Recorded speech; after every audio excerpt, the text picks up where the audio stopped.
السلام علیکم، میں پروفیسر خالد عمر ایک نئی کہاوت کے ساتھ آپ کی خدمت میں حاضر ہوں۔ آج کی کہاوت کا عنوان ہے نہ 3 میں نہ 13 میں، نہ 52 میں نہ 72 میں، نہ سیر بھر ستلی میں نہ کروا بھر رائی میں۔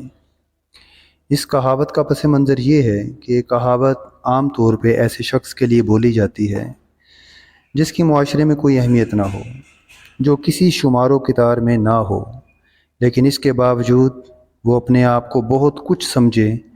لیکن دوسرے لوگ اس کو کچھ بھی نہ سمجھتے ہوں۔ آئیے اب اس کہاوت کے پس منظر کی طرف چلتے ہیں۔ شہر کے اندر ایک مشہور طوائف تھی جس کے عاشقوں کی تعداد اتنی زیادہ تھی کہ اس نے اپنے عاشقوں کو مختلف درجات میں تقسیم کر رکھا تھا،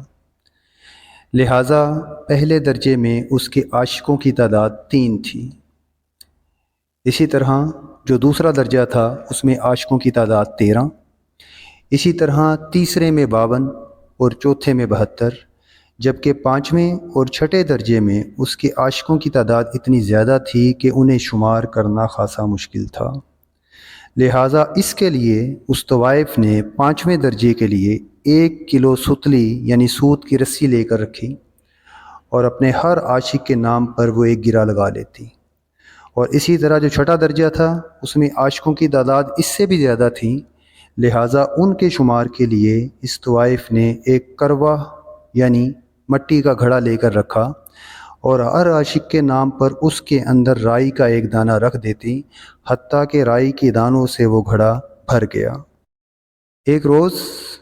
اس طوائف کا ایک پرانا عاشق اس سے ملنے کے لیے آیا اور اس نے طوائف کے ملازم کو آ کر اپنا تعارف کروایا۔ ملازم اندر گیا اور بیگم صاحب کو بتایا تو بیگم صاحبہ نے کہا کہ پتہ کرو کہ یہ کس درجے میں آتا ہے۔ ملازم باہر گیا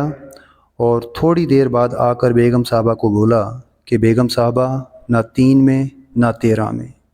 نہ 52 میں نہ 72 میں، نہ سیر بھر ستلی میں نہ کروا بھر رائی میں، یعنی اس کا شمار کسی درجے میں نہیں کیا جا سکتا۔